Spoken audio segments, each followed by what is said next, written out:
இங்கே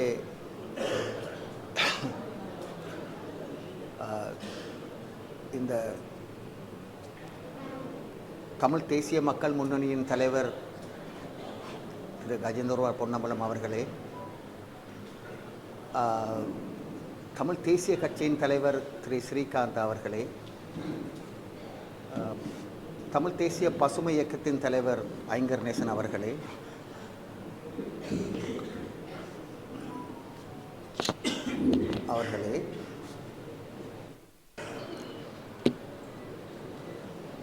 இங்கே கூடியிருக்கும் மேடையிலே கூடியிருக்கும் அனைவருக்கும், அதே போன்று வேட்பாளராக இங்கே களங்கண்டிருக்கும் உங்கள் அனைவருக்கும் என் மாலை வணக்கம்.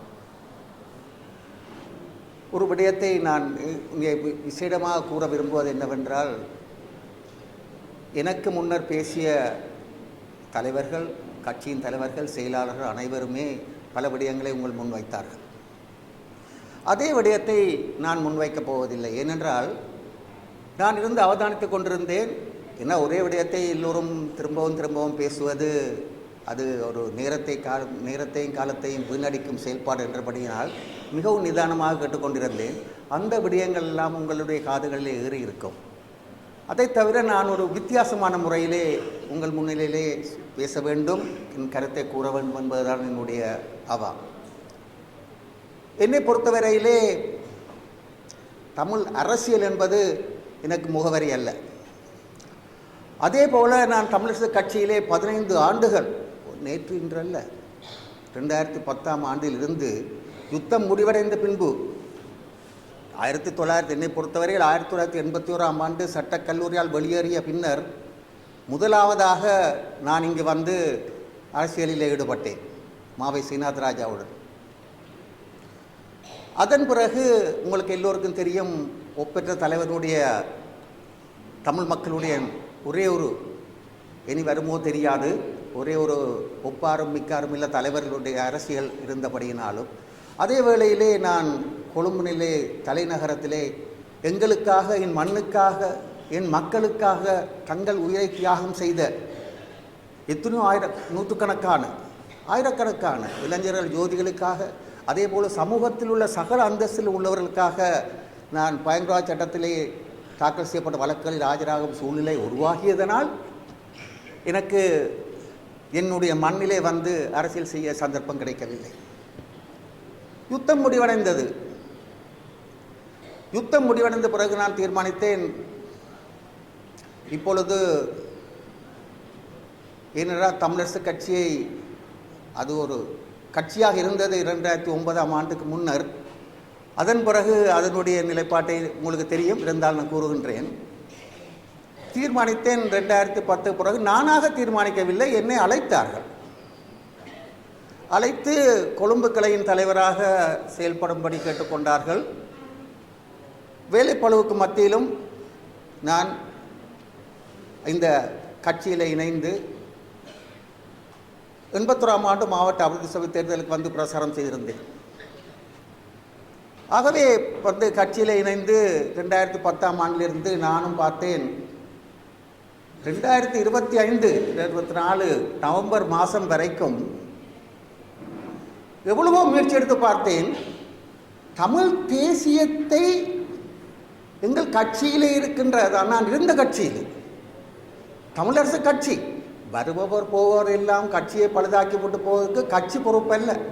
அந்த தமிழரசு கட்சியை எப்படியாவது தமிழ் தேசிய பாதையிலே கொண்டு சென்றுவிட வேண்டும் என்பதற்காக நான் 14 ஆண்டுகளுக்கு மேலாக முயற்சித்து பார்த்தேன்.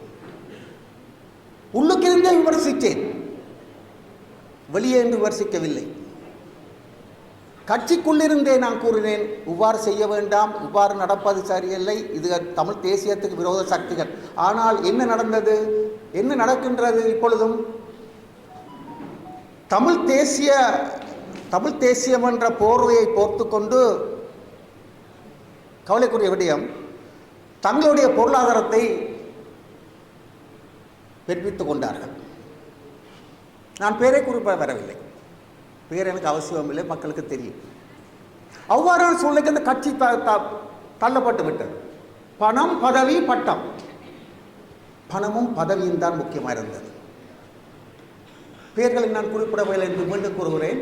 அந்த அடிப்படையிலே தான் தலைவர்கள் இருவருமே, நான் இருந்தபோது இந்த சம்பந்தனாக இருந்தாலும் சரி, மாவை சீனாதராஜாக இருந்தாலும் சரி, பகிரங்கமாக கூறுகிறேன், இறுதி காலத்தில் மிகவும் வேதனை அடைந்தார்கள். அவ்வாறான சொல்லுக்கு அந்த பதவி அடைந்துவிட வேண்டும் என்ற ஒரே ஒரு குறிக்கோள் இருந்தே தவிர மக்களை பற்றி எந்த விதமான சிந்தனையும் இல்லை. அவர்களுக்கு வாழ்வாதாரம், பதவி வெறி. இந்த நிலையிலே தான் இறுதியாக நான் நீண்ட நேரம் பேசிக்கொண்டே போகலாம். சுருக்கமாக கூறப்போனால் இந்த நிலையிலே நான் பேசினேன் உடனடியாக இனியும் தொடர்ந்து இருக்க முடியாது கட்சி. பல பேரிடம் கேட்டார்கள், கட்சியை விட்டு விலகிவிட்டீர்களே, ஏன் விலகிறீர்கள் என்ற கேள்வி. அது ஒரு பொன்னான கேள்விதான். அவர்களுக்கு நான் ஒவ்வொருவருக்கும் விளக்கம் கொடுக்க முடியாது. நான் கூறினேன், இன்னும் 5 வருடம் நான் இருந்தாலும் கூட இதே நிலைப்பாடு தான் இந்த கட்சி. ஆகவே அதை விட நான் தமிழ் தேசியத்தை பாதுகாக்க வேண்டுமா இருந்தால் நிச்சயமாக நான் அப்படியான ஒரு நிலைப்பாடு எடுக்க வேண்டுமா இருந்தால் உடனடியாக நான் ஒரு தேர்தலில் களமிறங்க வேண்டிய காலத்தின் கட்டாயம் என்பதனால் நாங்கள் ஜனநாயக தமிழரசு கூட்டமைப்பு என்ற பெயரிலே ஒரு தேர்தல் காலத்திலே இறங்க வேண்டிய சூழ்நிலை உருவாகியது. இறங்கினோம். ஆகவே அதன் பிறகு இந்த தேர்தல் முடிவடைந்தது. 3 வாரங்கள் என்னுடைய அடிப்படையாக நான் கொழும்பிலேயே வாழ்ந்தவன். இங்கே கல்வி கற்று இந்த மண்ணிலே பிறந்திருந்தாலும் கொழும்பிலே வாழ்ந்தவன். ஆகவே 3 வாரங்கள், 1 மாதம் 1.5 மாதம் தான் என்னுடைய காலம் இருந்தது. அந்த காலத்துக்குள்ளே நாங்கள் தேர்தல் களத்தில் இறங்கி நான் நிச்சயமாக கேட்டேன். தேர்தல் பிரசாரத்தை நீங்கள் பார்த்தா தெரியும். நான் கூறினேன், எனக்கு வாக்களிக்க வேண்டாம், தமிழ் தேசியத்துக்கு வாக்களிக்க வேண்டும். என்னுடைய வேண்டுகோள் ஆத்திருந்த எனக்கு நாடாளுமன்ற உறுப்பினராக போக வேண்டும் என்றால் நான் இங்கே வந்து தேர்தல் கேட்க வேண்டிய அவசியம் இல்லை. ஆனால் தமிழ் தேசியம் பாதுகாக்க வேண்டும் என்ற ஒரே ஒரு காரணத்துக்காகத்தான் நான் தேர்தல் கேட்டோம். தேர்தல் முடிந்தது. பிறகு பார்த்தால் இப்பொழுது முக்கியமான பேச்சு பொருளாக இருக்கின்றது. இதை நீங்கள் நன்றாக கவனிக்க வேண்டும். பேசு பொருளாக இருக்கின்றது என்னவென்றால், தாங்கள் இதே மேடையிலே நான் நினைக்கிறேன் 3 நாட்களுக்கு முன்பு பேரை நான் குறிப்பிட விரும்பவில்லை. ஏன்னால் நான் 15 வருஷம் பேரை கூறி கூறி கூறி எனக்கு வெறுத்து விட்டது. இதே மேடையிலே ஒற்றுமையை பற்றி பேசப்பட்டது. அதோ தாங்கள் வந்து கேட்டதாகவும் நாங்கள் எல்லோரும் உதிரி கட்சிகள் அதை மறுத்ததாகவும் இங்கே மேடையிலே பேசப்பட்டது. ஆனால் உண்மையில் என்ன நடந்தது? இந்த தமிழ் தேசிய கூட்டமைப்பு என்பது யாரால் உருவாக்கப்பட்டது உங்களுக்கு எல்லோருக்கும் தெரியும். நாங்கள் 2023 ஆண்டுக்கு முன் செல்வோம்.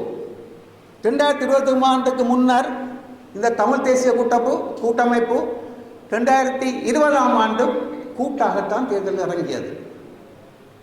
ஒற்றுமை, நாங்கள் ஒன்றுபட்டால்தான் எங்களுடைய நிலைப்பாட்டை அடைய முடியும். அந்த அடிப்படையிலே நாங்கள் ஒற்றுமையாகத்தான் இருந்தோம். ஆனால் 2023 ஆண்டு உங்களுக்கு நல்ல நினைவிருக்கும் என்று நினைக்கின்றேன், உள்ளூராட்சி தேர்தல் அறிவிக்கப்பட்டது. தேர்தல் நடைபெறவில்லை. அறிவிக்கப்பட்ட பின்னர் தமிழரசு கட்சியின் மத்திய குழு கூட்டம் ஒன்று திரு நாடாளுமன்ற உறுப்பினர் சாணக்கியனுடைய இல்லத்திலே மட்டக்களப்பிலே ஒரு கூட்டம் கூறப்பட்டது, மத்திய குழு கூட்டம். அந்த மத்திய குழு கூட்டத்துக்கு வரும் முன்னரே அவர்கள் தீர்மானித்து விட்டு வந்திருக்கிறார்கள்,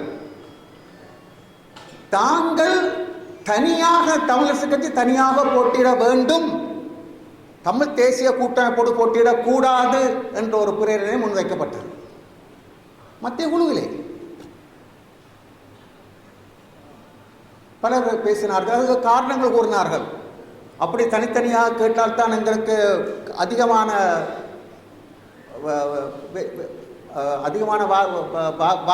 வாக்கெடுத்து நாங்கள் பின்னர் ஒன்று சேரக்கூடிய சூழ்நிலை உருவாகும். ஆகவே நாங்கள் தனித்தனியாக கேட்போம், நாங்கள் தனியாக கேட்போம் என்று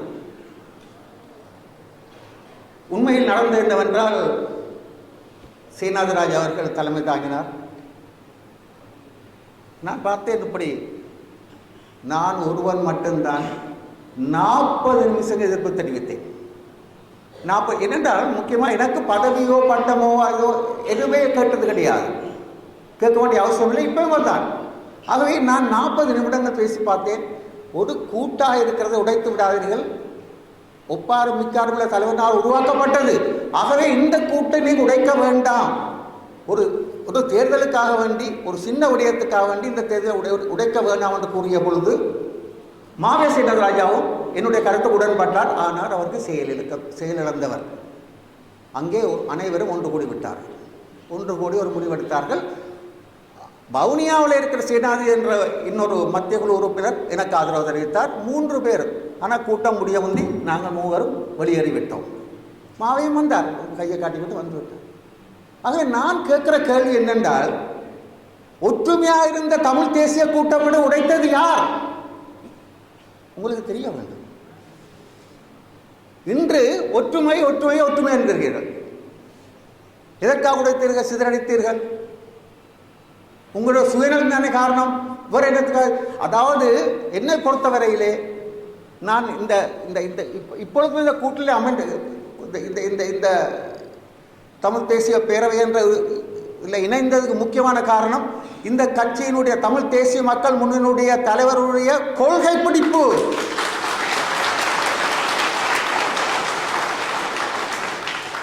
காசு வரும் போகும், பதவி வரும் போகும்.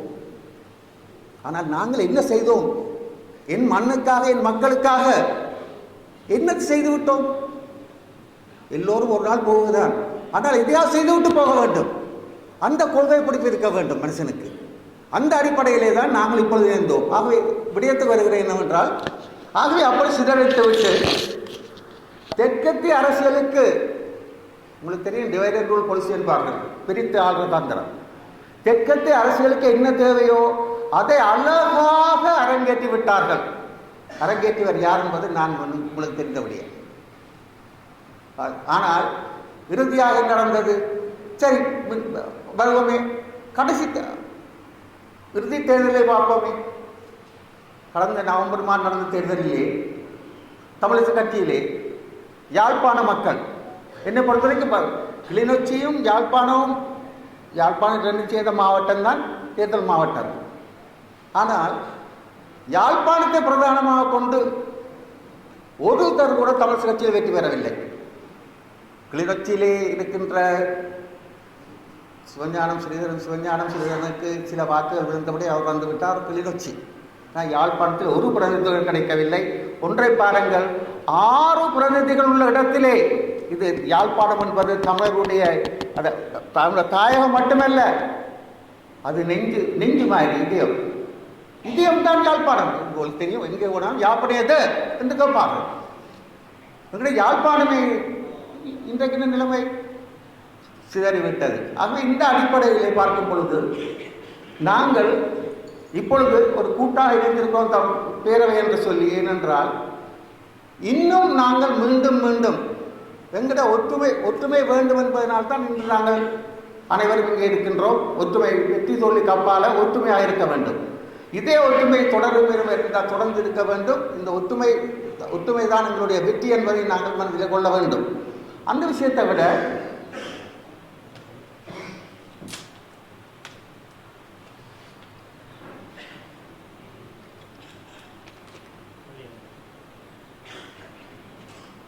ஆகவே இது இப்பொழுது நாங்கள் ஏன் உருவாக்கி இருக்கிறோம் என்பதற்கான காரணத்தை நான் கூறிவிட்டேன். உங்களுக்கு எல்லோருக்கும் தெரியும், ஏற்கனவே கூறிவிட்டார்கள். இந்த அடிப்படையிலே நாங்கள் ஒன்றுபட்டு செயல்பட வேண்டும். ஒரு விடயத்தை இன்னொன்று விடயத்தை நான் கூற வேண்டும் என்னவென்றால், முக்கியமான விடயம்,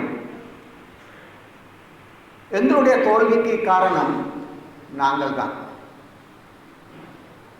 தமிழனுக்கு எதிரி தமிழன் தான் என்ற அனுபவத்தையும் வச்சு கூறுகிறேன். வயசையும் அனுபவத்தையும் வைத்து நான் பார்த்த பார்வையும் பார்த்து கூறுகிறேன். என்றால்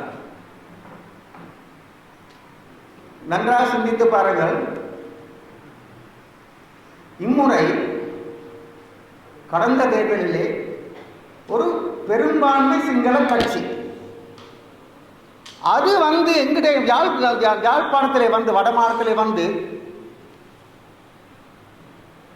5 பாராளுமன்ற உறுப்பினர்கள் பெற்று செல்கிறது என்றால் யார் வாக்களித்தவர்கள்?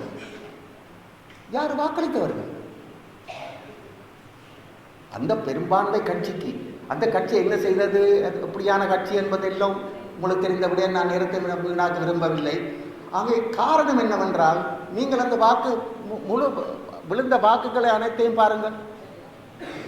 தமிழ் தேசியத்துக்கு விழுந்த வாக்குகளை கூட்டி பார்ப்போமா இருந்தால் நாங்கள் பிரிந்து 27, 26, 7.5, 8.5 அப்படி கூட்டி பார்த்தால் 60 சேர்த்து கூட்டி பார்த்தால் நாங்கள் 1,26,000 மேலே வருகிறோம். ஆனால் எம்பிபி கிடைத்தது 80,000 வாக்குகள். அவை எங்களுடைய பிளவு தான். இதற்கு யாரையும் குற்றம் சொல்ல முடியாது. நாங்கள் பொறுப்பு. உதாரணமாக இன்னொரு விடயத்தை நான் கூற ஆசைப்படுகிறேன். நான் முதலாக தேர்தலிலே களத்தில் இறங்கிய பொழுது பகிரங்கமாக பிரச்சாரம் செய்ய முடியாது வேட்பாளர். ஆகவே சில வகையிலே நாங்கள் சென்று சிலரை சந்திக்கும் சந்தர்ப்பம் கிடைத்தது. பல இடங்களில் சந்தித்தோம். நான் அதிகமாக பேசுவதிலும் கூடுதலாக கேட்பவன். ஏன்னா 2 காதை ஆண்டவன் கொடுத்திருக்கான், நன்றாக கேட்க வேண்டும். கேட்கிறது யோசித்து தான் பேச வேண்டும். அந்த அடிப்படையில் நான் போனேன். ஒரு சில உறவுகளை தாய்மார்களை சகோதரங்களை சந்திக்கும் சந்தர்ப்பம் கிடைத்தது. அவர்களோடு பேசினேன் என்ன நிலைமை என்று. அவர்களுடைய என்னுடைய கருத்தை கூற முந்தி மற்றவருடைய கருத்துக்கு நான் உள்வாங்க வேண்டும். அதுதான் வெற்றியின் முதல் படி. அந்த அடிப்படையில் எல்லோருடன் நான் பேசி பார்த்தேன். அதிகமானவர்கள் ஒரு தாய் கூறினார், அவருடைய விரக்தி தெரிந்தது எனக்கு. அப்படி பலவே உதாரணமாக ஒரு தாயை கூறுகிறேன். அந்த தேர்தலிலே தேர்தல் பிரசாரத்துக்காக வேண்டிய துண்டு பிரசாரங்கள் கொடுக்கப்பட்டிருந்தது. அது எல்லாம் சேர்த்து வைக்கப்பட்டிருந்தது. ஒரு 15-20 மட்டும் இருக்கும். கொண்டு வா மகளை என்று கொண்டு வந்தால் எனக்கு என்னிடம் காட்டி இதை பாருங்கள். நீங்கள் எல்லாம் பிரிஞ்சு நின்றால், நியாயமான கேள்வி, நீங்கள் எல்லாம் பிரிந்து நின்றால் நாங்கள் என்ன செய்வது? பதில் இல்லை. இன்றும் அதே நிலைதானே. பிரிந்து பிரிக்காவிட்டால் எது தேவையோ தெற்கே அரசுக்கு அது அழகாக நடந்திருக்கின்றது. பிரிந்து நின்று அதனால்தான் நாங்கள் ஒன்றை விடுத்து நாங்கள் ஒரு விடயத்தை மட்டும் கவனத்தில் கொள்ள வேண்டும். ஆகவே அந்த வகையிலே அந்த தாய் சிலர் இன்றைக்கு 80,000 வாக்குகள் விழுந்த என்று கூறினால், என்னுடைய கணிப்பின்படி அந்த 80,000 வாக்குகளும் விழுந்தது எங்கள் மீது, எங்கட உறவுகளுக்கு எங்கள் மீது நம்பிக்கை இழந்து இவர்களுக்கு கொடுத்த ஒரு பயனும் இல்லை. இவர்களே பிரிந்து கிடக்கிறார். இதை எங்களுக்கு செய்ய போகிறார்கள். அந்த அடிப்படையிலே தான் அங்கே வாக்குகள் விழுந்திருக்கின்றது. இப்பொழுது நாங்கள் என்ன செய்ய வேண்டும்? இதை கவனத்தில் கொள்ள வேண்டும். நீங்கள் எல்லோரும் என்னவென்றால் உங்களுக்கு தெரியும், இப்போ வாக்களித்தவர்கள் இலங்கை பூராகவும் 159 நாடாளுமன்ற உறுப்பினர் தெரிவு செய்திருக்கிறார்கள். வரலாற்றில் ஒரு திருப்பம். இப்பொழுது நாங்கள் என்ன செய்ய வேண்டும்? இப்பொழுது இந்த 6 மாதங்களுக்குள்ளே பல மாற்றங்கள், மக்கள் வாக்களித்த மக்களிடையே மாற்றம் வந்திருக்கின்றது. அதை சரியான முறையிலே நாங்கள் கொண்டு சேர்க்க வேண்டும். உதாரணமாக கூறுகிறேனே, அவர்கள் தங்களுடைய மேனிஃபெஸ்டோவில் தங்களை கூறிய விடயங்களை ஒன்றுமே செய்யவில்லை. செய்ய முடியாது. ஏனென்றால் வெளியே இருந்து கொண்டு பேச முடியும், அது செய்வேன் இது செய்வேன் என்று. ஆனால் அந்த இடத்துக்கு சென்றால் செய்ய முடியாது. நடைமுறையில் சாத்தியமில்லை, அனுபவம் இல்லை. இன்று என்ன உதாரணமாக கூறுவோமே, நீதி அமைச்சர் கூறுகிறார், அங்கே வருவோம், எங்களுடைய பாதிக்கப்பட்டாக்களுக்கு அரசியல் கைது என்று யாரும் இல்லை என்று.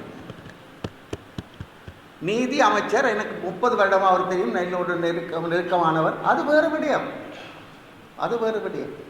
ஆனால் எங்களுடைய ஒருவருமே அதற்கு சரியான பதிலை இன்று வரை கொடுக்கவில்லை.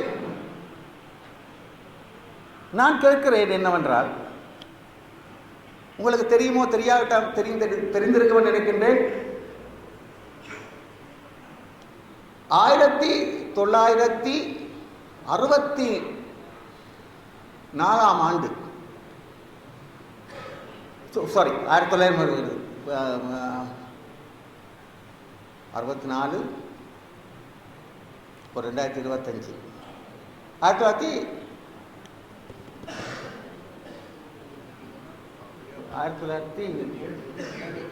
ஜேவிபி ஆரம்பிக்கப்பட்டது 64 மே மாதம் 14ஆம் தேதி, சரிதானே? வரையில் மணிக்கோள் ஜேவிபி ஆரம்பிக்கப்பட்டது 64 மே மாதம் 14ஆம் தேதி தான். அந்த ஒரு போய தவசையில், அதாவது விசக் தவசையில் இருந்து ஆரம்பிக்கப்பட்டது. 7 பேர் தான் இந்த ரோஹண விஜயோடு ஆரம்பிக்கப்பட்டது. அது ஒரு இயக்கம், எங்களது விடுதலை இயக்கம் மாதிரி அது ஒரு இயக்கம். இங்கே தான் நன்றாக கவனிக்க வேண்டும். ஆரம்பிக்கப்பட்டு அவர்கள் 64ஆம் ஆண்டு ஆரம்பிக்கப்பட்டு 94ஆம் ஆண்டு வரைக்கும் போராடினார்கள். 94 ஆண்டு வரைக்கும் போராடி 64ஆம் ஆண்டு ஆரம்பிக்கப்பட்டது தான் 2024ஆம் ஆண்டு அவர்கள் இந்த நாட்டின் ஜனாதிபதியாக இந்த கட்சி வந்தது பேர் மாற்றத்தை ஏற்படுத்தி. ஆனால் என்ன விஷயம் என்றால், அரசியல் கைதிகளை பொறுத்த வரைக்கும் அரசியல் கைதி இல்லை, அரசியல் கைதிகள் யாருமே இல்லை என்று அவர் கூறியிருந்தார். ஆனால் 1990ஆம் ஆண்டு 71ஆம் ஆண்டு நான் நேரடியாக கண்ணால் கண்டனான் அவருடைய கிளர்ச்சியை. அது வேறு விடயம். அதன் பிறகு 1989ஆம் ஆண்டு உச்ச கிளர்ச்சியில் நடைபெற்றது. அதாவது நீதிமன்றங்கள் எல்லாம் மூடப்பட்டு, ஆஸ்பத்திரி எல்லாம் மூடப்பட்டு அப்படி நடந்தது. 89ஆம் ஆண்டு நடந்தது. பிறகு 90ஆம் ஆண்டு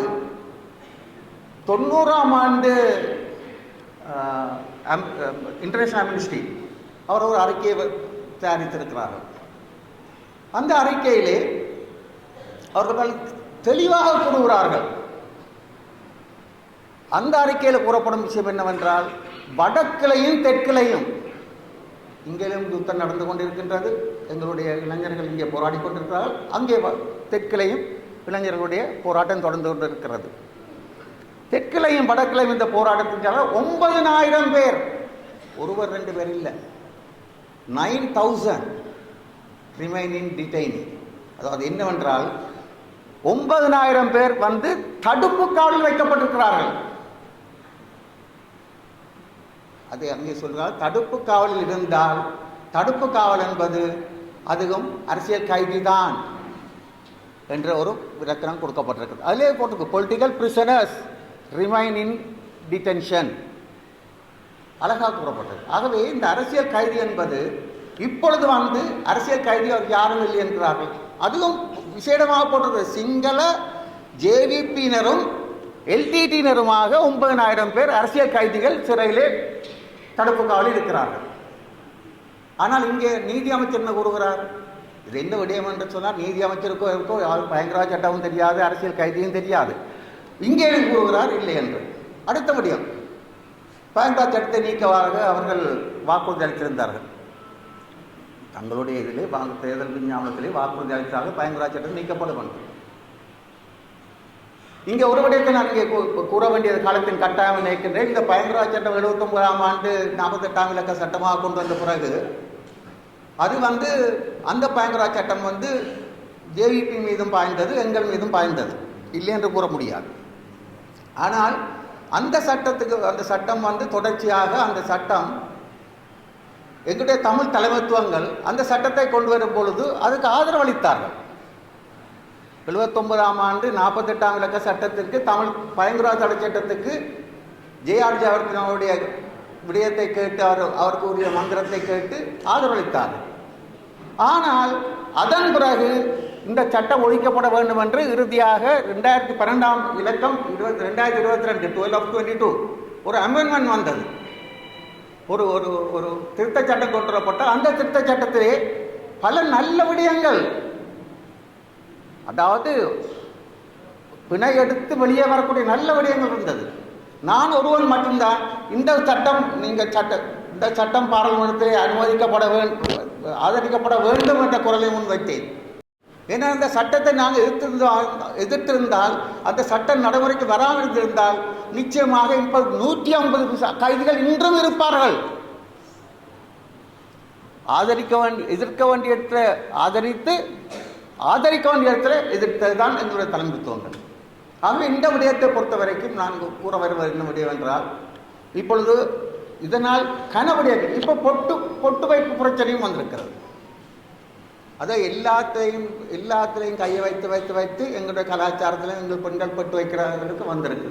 ஆகவே இப்படி ஒன்றொன்றாக அவர்கள் போவது ஏனென்றால் அறகலை போராட்டத்தினுடைய முக்கியமான எதிரொலிப்பு தான் இன்று இந்த ஆட்சியாளர்கள் வருவதற்கு ஒரு முக்கியமான காரணம். அதை நாம் மறந்து விட. ஆனால் அந்த அறகலை போராட்டத்தில் இருந்தவர்கள், அவர்கள் மூலம் இவர்கள் போராடித்தான் ஆட்சிக்கு வந்தவர்கள். ஆனால் இந்த போராட்டக்காரர்களை, போராட்ட இளைஞர்களை, பல்கலைக்கழக மாணவர்களை இன்று சிறையில் வைத்திருக்கிறார்கள். இதுதான். ஆகவே இந்த விடயங்கள் அனைத்துமே எங்கள் உறவுகளுக்கு செல்லும் பொழுது அவர்கள் நம்பினார்கள், இவர்கள் வந்து எங்களுக்கு செய்வார்கள் என்ற நம்பிக்கையிலே தான் வாக்களித்தார்கள். நாங்கள் மட்டுமல்ல, சிங்கள சமூகம், அந்த வடக்கு தெற்கு கிழக்கு மேற்கு எல்லாமே வாக்களித்தார்கள். ஆனால் இன்றைக்கு அவர்களுடைய பிழையினங்கள் ஒன்றுண்டா உண்மை முகங்கள் வெளிவர துவங்கியிருக்கிறது. ஆகவே அந்த முகங்கள் வெளிவருவதனால் நாங்கள் இரண்டு விடயத்தை கவனிக்க வேண்டும். ஒன்று, உங்களுடைய பிரசாரத்தில் முக்கியமாக நீ கவனிக்க வேண்டிய விடயம் ஒன்றுவென்றால், அதாவது இந்த என்பிபி, இந்த ஜேவிபி என்பதற்கு வாக்களித்தவர்களுக்கு நீங்கள் விளங்கப்படுத்தி கூற வேண்டிய ஒரு காலத்தின் கட்டாயம் ஒன்று. இரண்டாவது, தமிழரசு கட்சி, அது ஒற்றுமையை சிதைக்கின்ற ஒரு கட்சி என்பது இந்த மாற்றுக்கருத்து இருக்க முடியாது. அந்த கட்சியையும் நீங்கள் ஒதுக்க வேண்டும் என்பதை நீங்கள் விரைவாக அவர்கள் உங்கள் வாக்காளர்களுக்கு கூற வைக்க வேண்டும். ஆகவே இந்த அடிப்படையிலே எங்களுடைய கூட்டு இது ஒரு நிரந்தர கூட்டு. ஏனென்றால் இறுதியாக நான் கூற வேண்டும், தமிழ் தேசியம் பாதுகாக்கப்பட வேண்டும். நான் தமிழன், தமிழ் தேசியம் பாதுகாக்கப்பட அடையாளம் இல்லை. எங்களுடைய நிலத்தை இழந்து விட்டோம், மொழி தேர்ந்து கொண்டு போகிறது. அப்படி எல்லாம் இழந்து கொண்டு தொடர்ந்து கொண்டே போகிறோம். ஆகவே எங்களுடைய சிறிய ஆசைகளுக்காக சிறியதுக்காக எங்களுடைய தன்மானத்தை விட்டுவிட முடியாது. ஆகவே நாங்கள் இந்த தமிழ் தேசியம் பாதுகாக்க வேண்டும் என்ற ஒரே ஒரு குறிக்கோளோட, ஒரே நோக்கத்தோட ஒன்றுபட்டபடியால் அது நாங்கள் நிச்சயமாக வெற்றி பெறுவோம் என்பது என்னுடைய பூர்வ நம்பிக்கை. உங்களுக்கு எல்லாம் வல்ல இறைவன் உங்களுடைய வெற்றிக்கும் ஆசீர்வதிப்பார் என்று கூறி விடைபெறுகிறேன். வணக்கம், நன்றி.